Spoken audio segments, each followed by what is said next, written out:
my favorite scene in the movie is chasing through the canyon. Maverick's getting chased in the Tomcat really low on the canyon floor. And then for the viewers, you'd see the top of the Tomcat like it's going under the camera, which it was because we were going under the helicopter. So the helicopter was below 100 feet. And we would come around a mountain and terrain mask and then poof, poof, right under the helicopter. And that was dynamic.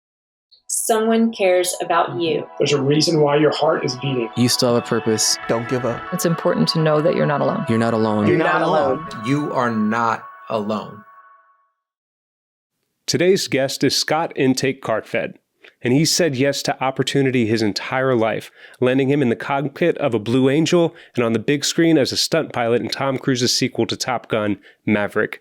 And while he still has many things on the horizon, he decided to share his story, rejoining the civilian life, and why he's all in on defeating veteran suicide. Scott, thank you so much for joining us here on the 1 Mile, 1 Veteran podcast. Danny, thanks for having me, and it's a treat to be on with you and share my journey and my involvement and why I have become such an advocate to not only prevent veteran suicide, but really educate the public and have a conversation about it and save some lives. Absolutely. And I would love to get to the point where when we are talking about this to hear all about your transition. But if you could you take us back throughout the years 1986, you're sitting in a theater, Kenny Loggins kicks on, you start to see images of a flight deck and pilots getting ready, and you're there with your best friend, Bob, and it leads you to a life of service and adrenaline in the military. Yeah, so my Bob and several other friends of ours, it was my senior year in high school. We were getting pretty close to graduating when the original Top Gun came out. And like so many, we were just inspired to be fighter pilots. And Bob and I specifically told all of our friends that we were going to be fighter pilots. And of course, sure, like many adults, because it's a pretty few select people that have that opportunity, at least you think. Because you never know unless you pursue it. And I'll get to that a little bit. But went to Pepperdine, became an accountant, worked for a firm in LA. And Bob called me right after we graduated. And he said, "Hey, I've got my pilot slot in the Air Force. We said we were going to do it, and I'm doing it." And I said, "Okay, I'll do it too." And literally hung up the phone. The yellow pages, for your younger listeners, that's the flip Google machine where you actually find the Navy recruiter. And I called the Navy recruiter and said, "I want to fly airplanes off of ships." And he said, "So does everybody." And I said, "I think I can do it." And that's what started my journey into naval aviation. And then interestingly, the reason that I wrote the book was because 33 years later, a stunt pilot in the sequel, Top Gun Maverick, and I was asked, "How did you get to do that?" And so I put pen to paper and tried to figure out why I had the opportunity to do the things that I have done. You talk about a lot of your military journal in your book, Full Throttle, and it's absolutely incredible. I could not put it down, to be 100% honest with you. I'm not a huge reader, and this book was just so captivating. I loved hearing the adventures of a fighter pilot and the way that it took. But, I had saw that you graduated college first. You were dating your now wife, Lisa, when you decided to join. And then Desert Storm also kicks off, and you're on your way to Pensacola, Florida, and your wife hands you a photo of a Blue Angel, and there was a message written on the back. Could you share a little bit about that? Yeah, so it was December 1991, and I had just finished AOCS, and she gave me for Christmas this giant poster of the Blue Angels, 4 A4s over Point Lobos. It's kind of a famous portrait. We could only afford the poster version of it, but it's still hanging downstairs. And it simply said on the back, "Pursue your dreams. I know you'll do great things." And lo and behold, fast forward to 1999, 8 years later, and I had been selected to the team to inspire, hopefully, thousands of other young men and women to serve in our armed forces. So I'm actually getting choked up because I don't know that anybody's ever brought that up on a podcast before, but it was a bit of foreshadowing, if you will, for sure. Absolutely. I love that message from your wife of support and encouragement of you chasing after your dreams and inspiring others. With all of that support and the competition of becoming a Blue Angel, how did you finally make your way on to the Delta? Yeah, so that's actually a really great question. And, one, I applied. And so I talk in the book about just asking. If I want to do something, I apply, I try, because I never want to have any regrets and think, gosh, I could have, should have, would have. And maybe we can talk about that a little bit more. But the first year I applied, and this is a great lesson for so many people, I was asked the worst thing that I had done in an airplane. And I talked about being off 50 feet of altitude, and because I was applying to the world's greatest flight demonstration team, so I had to show that I too was near perfect. And the number 5 pilot at the time, Doug Verissimo, said that's the worst you've done in an airplane. And I said, oh yeah, even though it wasn't, but I thought that's what they wanted to hear, and they didn't pick me. And the following year, they asked me the worst thing that I had done in an airplane. And the story that I told was doing an air power demonstration off the coast of Japan for the Japanese Chief of Naval Operations, the head of the Navy for the Japanese Defense Force, and his entourage. They're on the deck of the Independence. I'm a wingman. We're going to drop a string of bombs off of the ship and have what we call a wall of water. I was the wingman, flight lead, and we were too close. We dropped our bombs, and bomb fragments hit the deck of the carrier, and the Japanese C&O dove on the flight deck. And it could have been really quite worse. And so I told that story, and it was a well-known event, but not the player. And so Dave Silke, a good friend of mine, said, "That was you?" And I said, "It was, but let me tell you what I learned from it. From an accountability, from leadership effectiveness, and being an advocate, because I could see that things weren't developing quite like they should have been." And I told the story, and that's the year they picked me.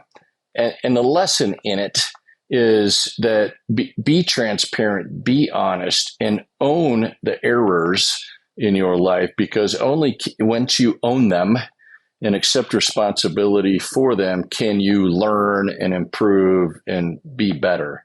And so be authentic, be transparent, and learn from mistakes, errors, and setbacks. And that was a huge lesson for me. And not only that, with the humility and then the transparency, especially to those that you look up to or those that you respect, is so crucial in our lives, not just to learn from previous experiences, but also to start taking charge of the present. Because I know in 1999, the year that you were selected for the Blue Angels, you also got a qualification to inspect accidents. And you were part of one of the larger accidents that had occurred within the Blue Angels upon reporting, and you were asked to investigate it. And you had to speak up to your leadership about going to a memorial and then taking care of a family emergency in such a short period of time. Yeah. Sometimes I look back on that from a human factors perspective and all of the things that were taking place in my life at that time.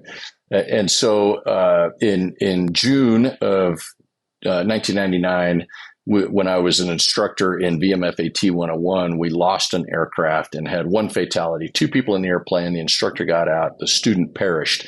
And the student, I knew, we had our wives had our kids together, and he was a friend, and I had to investigate that accident, which is fairly traumatic. I mean, you're at the accident site, and it's not a pleasant experience, but you do your job and as an accident investigator. Fast forward now to October 28th, 1999, Valdosta, Georgia, and we lose Blue Angel. The aircraft was Blue Angel number 7. Flying it was Blue Angel number 3, Kieran O'Connor. And in the backseat was my newbie selectee, Kevin Colling, Chicken Bone. We had been selected to the team together. He was going to be number 3 in 2000, and they both perished.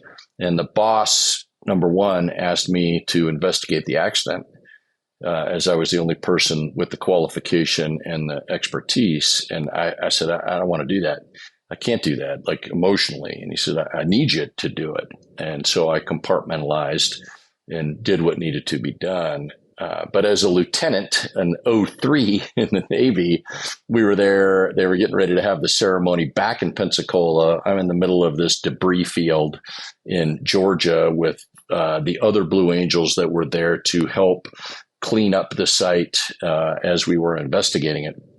And the captain, 06, 3 ranks above me, I said, hey, we need to take a break for a couple of days. We need to go mourn with our teammates. And he said, no, I can't do that. This is a high visibility investigation. We've got to, we got to get it done. I said, look, we're not going to do that because we're not going to bring them back to life.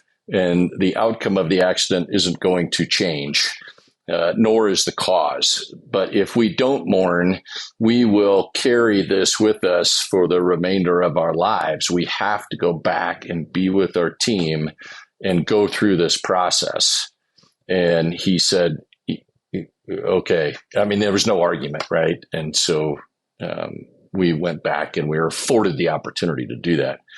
And then the personal tragedy was as we were the night before we buried Kevin in Arlington, November 4th, I got a call that my mother had been diagnosed with terminal brain cancer. So it was a 1-2 punch. In fact, 1999 was a pretty difficult year. Although I got selected to the Blue Angels and that was life changing, but there were some human factors that I was carrying with me in that year for sure. Absolutely. I mean, dealing with these losses and the emotion of it all, people expect military personnel to be so stoic in most of the stuff that we do and compartmentalize that, like you had mentioned. So how did you go about managing to stay focused on the team? I know you moved into the number 7 position the following year, which was one of the busier positions because you're planning all the organizing. But there also comes a time where you need to be able to have time for your family and the reflection to overcome some of these tremendous losses. So how did you manage to keep that compartmentalized and moving forward?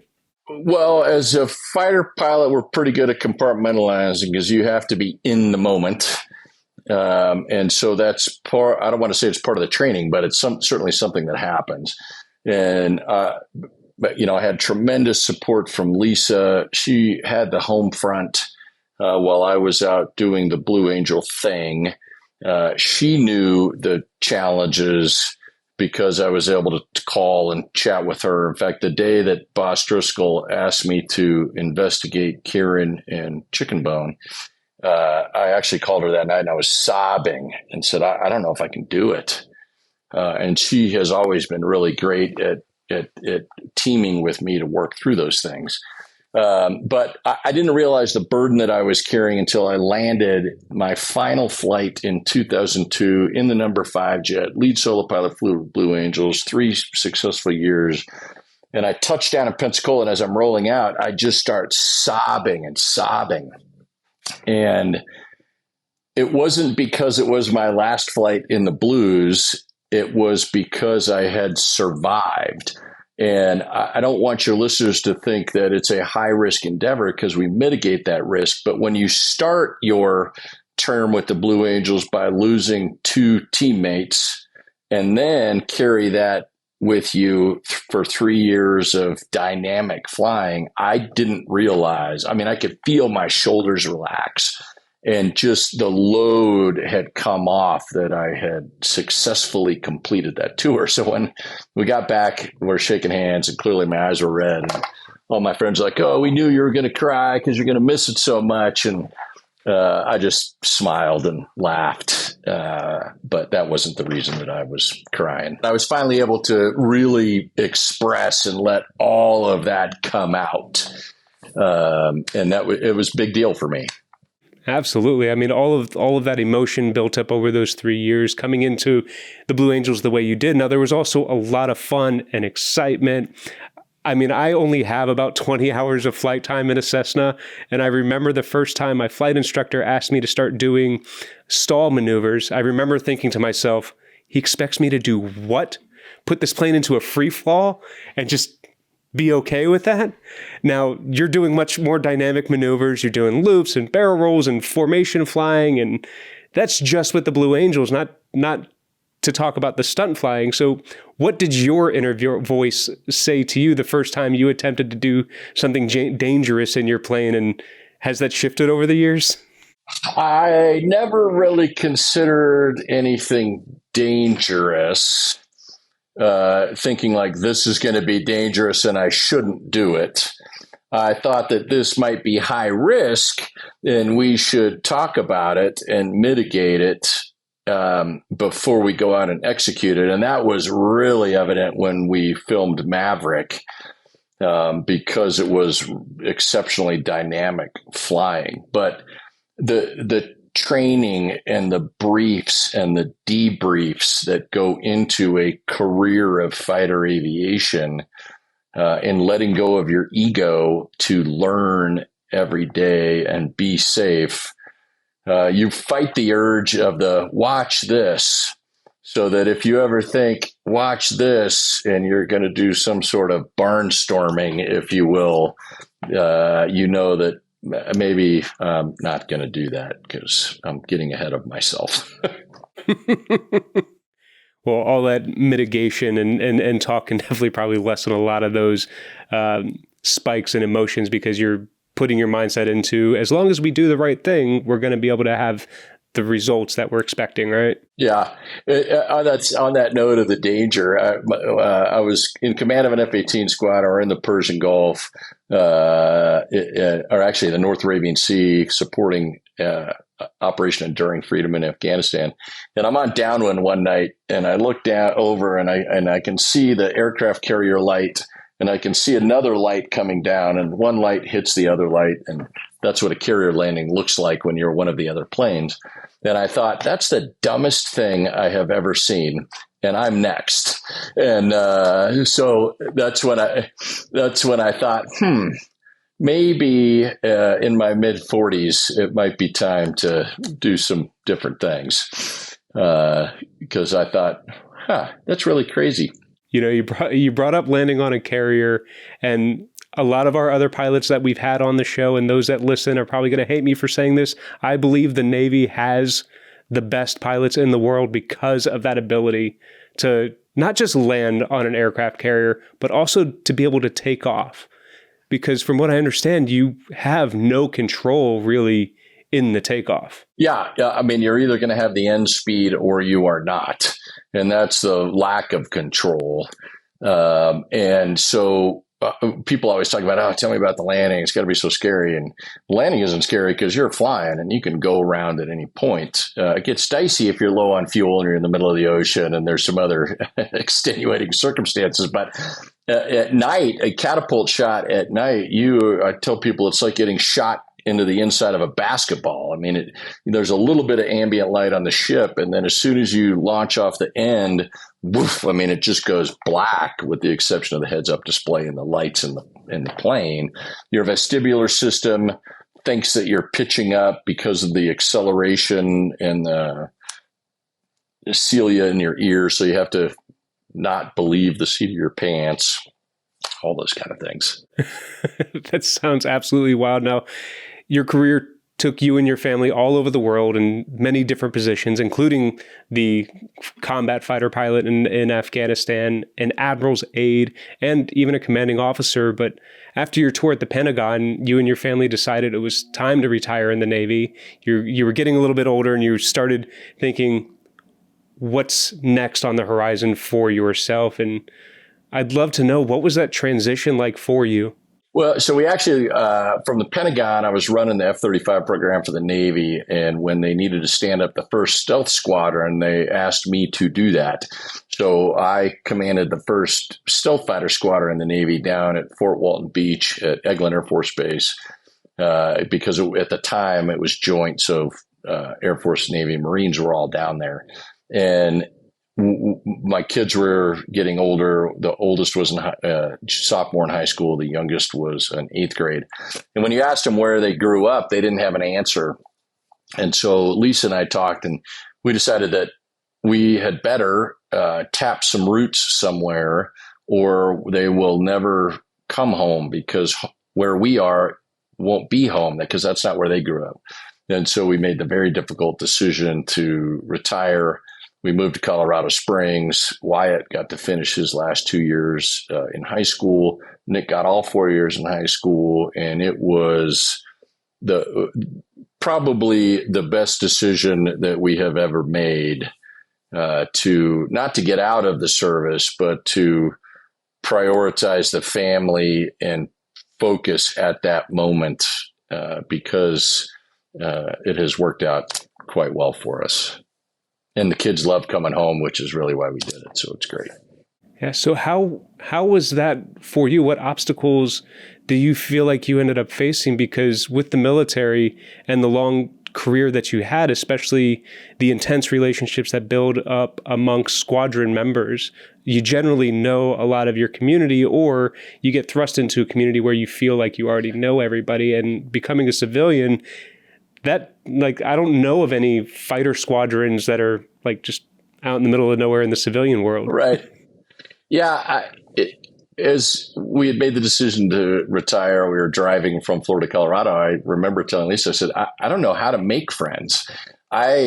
In a squadron, they have a hail and farewell. They welcome the new people. You got 30 brand new friends. When you leave, they say goodbye and they throw a party for you. And then you show up at the new place and you got 30 new friends because they throw a party for you.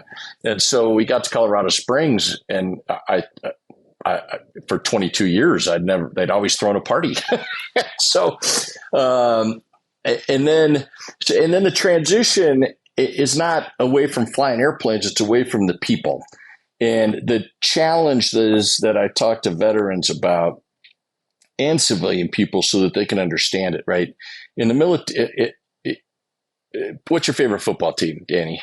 The Washington Commanders now. Okay, so the Commanders, right? So if you got together with your Commander friends, right, you're going to put on your Commander's jersey, and you're going to have a barbecue, and you're going to tailgate, and you're going to drink beer, and when they throw a touchdown, everybody's going to high five and jump all over each other. That's what the military's like, right? I mean, you have your uniform, which is your jersey, and you have your hat, and you have these events and these built-in teams. And imagine after a Sunday game with the Commanders, then the next Monday, your team says, hey, we're going to need that jersey back, and we're going to need your Commander's hat back, and you can't come to our tailgates anymore. And you're lost, right? And that's what it is leaving the military. Here's my jersey. Here's my hat. I'm not part of your team anymore. That doesn't mean you don't have great friends, but that purpose of the organization that you believed in and you drove towards success with those people, that you're not at the tailgate anymore, and it can be a really lonely, dark time, and that's the best analogy that I have been able to come up with. And so for people in the civilian world, it's great that they come up and say, thank you for your service. You're welcome. I had a great time. I would like them to say, hey, how are you? Are you meeting people? Do you belong to a church? Do you belong to a sports organization? Come along with us and join our team, whatever that is. And to the military people, I would say seek those teams, whether it is some sort of church organization, whether it's a pickleball league, whether it's a Kiwanis Club, American Legion, and stay engaged and find your team. Absolutely. That loss of military identity is really hard to stomach for a lot of people. And that's also some great insight for the civilians. So many people want to help, but don't know how. But simply just being a friend that asks someone sincerely, how are you doing? And then for our military service members and veterans, it takes time to find your new team. I mean, we were in intensive training when we gained the military jersey, as you will. So when you started putting on your new jersey, I know that you found yourself amongst some other fighter pilots and in a career that gives you a lot of freedom to do things that you're passionate about, but also your ability to reach out, help others, and continue to inspire others. How did that come about? So I had the opportunity I was being courted to run an aviation company in Florida, or possibly fly for the airlines. And it was a very difficult decision because those are two totally different professional tracks. But what was important to Lisa and I was the family. And so we could fly with a company here in Colorado. And so we opted to do that. And we also knew that that would give us some free time during the month, because it's not a normal 8 to 5, Monday through Friday type of job, to pursue other things. And so I was able to get involved with the Patriot Jet Team Foundation. As I got involved with the Blue Angel Foundation and was asked to be on their board, and had an event that was kind of a pivotal moment for me to turn and say, okay, I have a platform, I have a voice, and our veterans and suicide awareness need attention, and I can do that, and I can fundraise and get the people what they need. So that's what I have done, and to tell you the truth, I couldn't be happier. I'm only doing the things that I want to do, that I care about, that I'm passionate about. So none of it is work. It's a labor of love. And I've always considered myself kind of a sailor's leader, and I get to do that and continue to do that as I support our veterans. You know, one of the things that really impressed me about you wasn't your accolades as a stunt pilot, or your time as a Blue Angel, or a unit commander. It was really your dedication to the relationships in your life. It never seemed like the beginning of your book opens up with a great list of acknowledgments of people, and you identify them for the specific reasons, and none of them was because they helped you get here or they provided this for you. It was because they were in your life. They had this impact on you personally. And I think, with the work that we do in suicide prevention, a lot of it relies on building those relationships with those around us. And so, with the work that you're doing now, especially with the community that you're doing it in, how have you found the relationships amongst your foundation, like the Blue Angels Foundation, and the community that they serve, to be helping in this suicide epidemic? Yeah. Well, first, there's a tremendous amount of people that want to help and do great things, but how do you channel the dollars to the people that need it? And so I get a lot of people that will say, that's what the VA is for. And the VA is not doing their job because our soldiers, airmen, sailors, Marines are not going to the VA.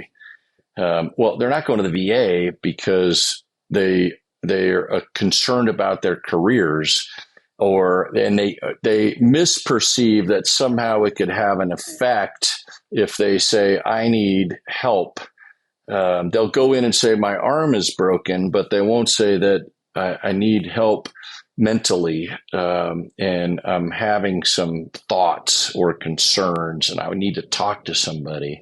And so what the organizations like the Blue Angels Foundation do is they provide anonymity and ultimately continuity of care to channel people to get the care that they need and want outside of the VA. Now, we may steer them to the VA once they understand that the VA or active duty hospitals are there to help, and they want to do great things and they can get them the help, but we can bridge that gap to make that happen. I appreciate that you guys are pointing people towards the resources that exist, not necessarily creating new ones. And I know, like, even your book, Full Throttle, gives back towards causes that exist where people can get plugged in and receive the care that they need. Yeah, in fact, as you just said that, one, proceeds from the book are going towards the Blue Angel Foundation. But it occurs to me right now, and I'll take this as a debrief, I should put something in the back and the front that says, hey, if you're experiencing a challenge, call 988, right? You're 198, 3 digits, right? 3 punches in the phone, and you're on your way to getting the help that you need. And I should do that. Not that you recommended it, but as you said it, I'm like, oh, what a great place to do it. Definitely. 988 is a very simplified number. I remember it used to be like 1-800-227 something. And the fact that I had to have a magnet on the refrigerator for years, just in case my wife felt the need to call it to ensure that I was in a safe headspace for me. 988 became a lot easier when they made that switch. And, you know, there's so many resources out there that point people in these right directions. With the Blue Angel Foundation, what type of work are you guys currently supporting? So we're pilots. We're not doctors. We're not behavioral therapists. But what we are is a trusted messenger and a trusted brand of excellence. And so we are able to raise dollars. The money that we raise, we are a 100 out of 100 rated 501c3 because we are good stewards of the money. And we partner with the Warrior Care Network. So UCLA Medical Center, Emory in Atlanta, Homefront in University of Massachusetts, and I think it's Operation Home is the name of the University of Chicago. And so we provide funds for PTSD outpatient so that if someone calls and needs help, inpatient or outpatient, doesn't matter. So our primary mission is to get the veterans the mental health support that they need with a continuity of care to see them through to living their life successfully. The second thing that we do is support transitional housing. So veterans, as they leave a military hospital with a prosthetic, a dog, a wheelchair, a mental health issue, rather than just get dumped at home or with their family, dumped maybe not be the right term, but they are allowed to live in transitional housing with other veterans that are experiencing the same new challenges, and they can learn to use those new items and tools until they can go out and live on their own. And then the third is support of service dogs and training and providing service dogs for those that need it as well. Those are kind of the 3 main avenues that we distribute dollars and support.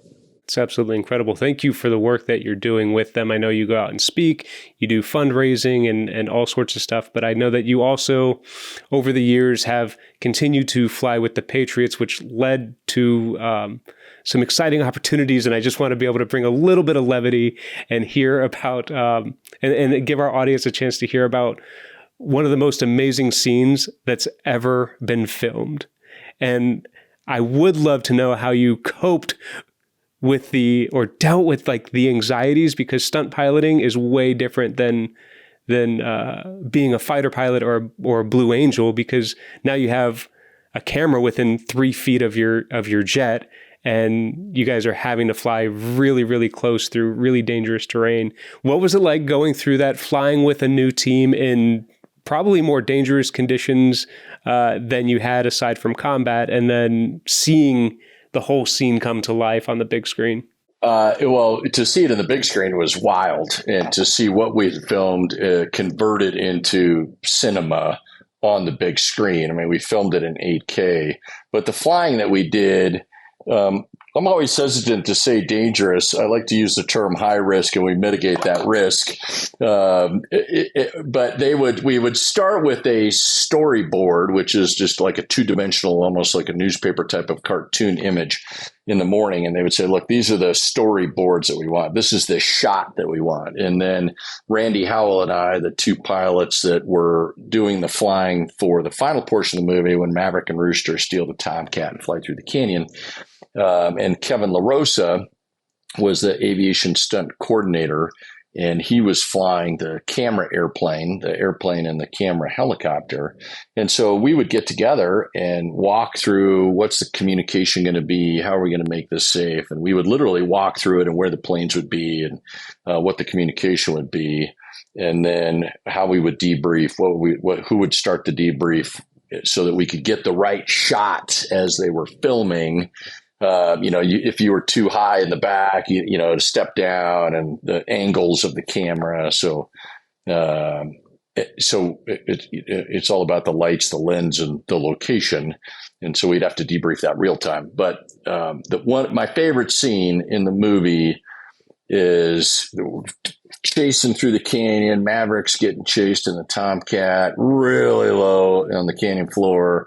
And then for the viewers, you'd see the top of the Tomcat like it's going under the camera, which it was because we were going under the helicopter. So the helicopter was below 100 feet.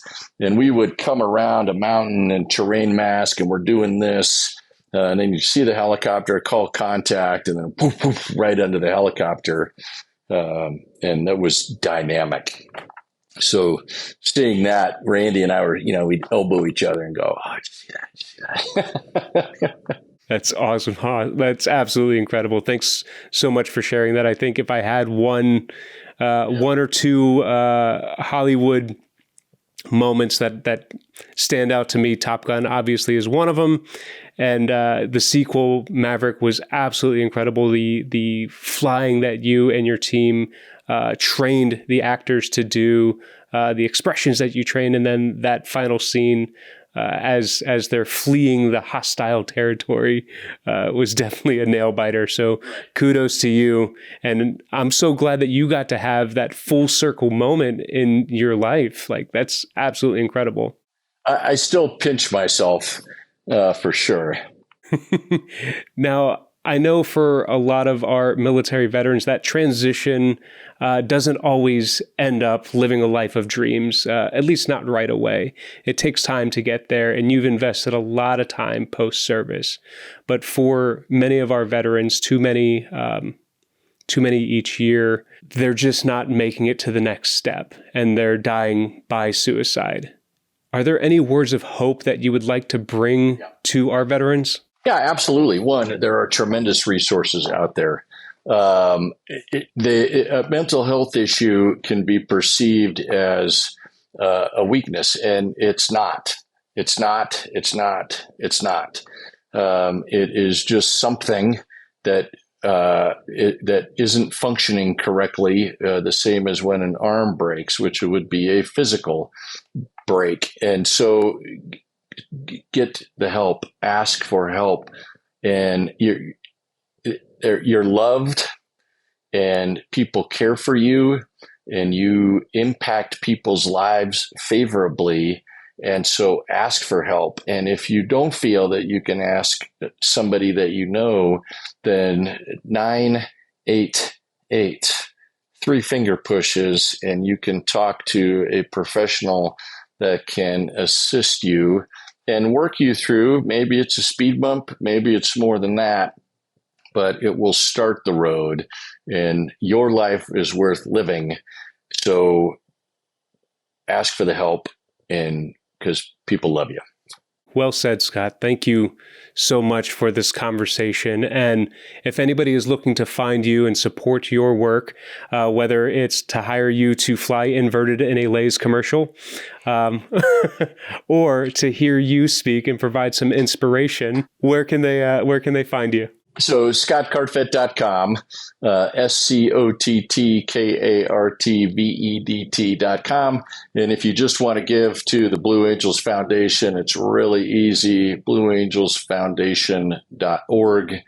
And we give 100% towards preventing veteran suicide, mental and physical health, transitional housing, and canine support. Because it is run by veterans to support our veterans, and any amount helps. So thank you for letting me say that. I appreciate it, Danny. Absolutely. Thanks for joining us here on the 1 Mile, 1 Veteran podcast.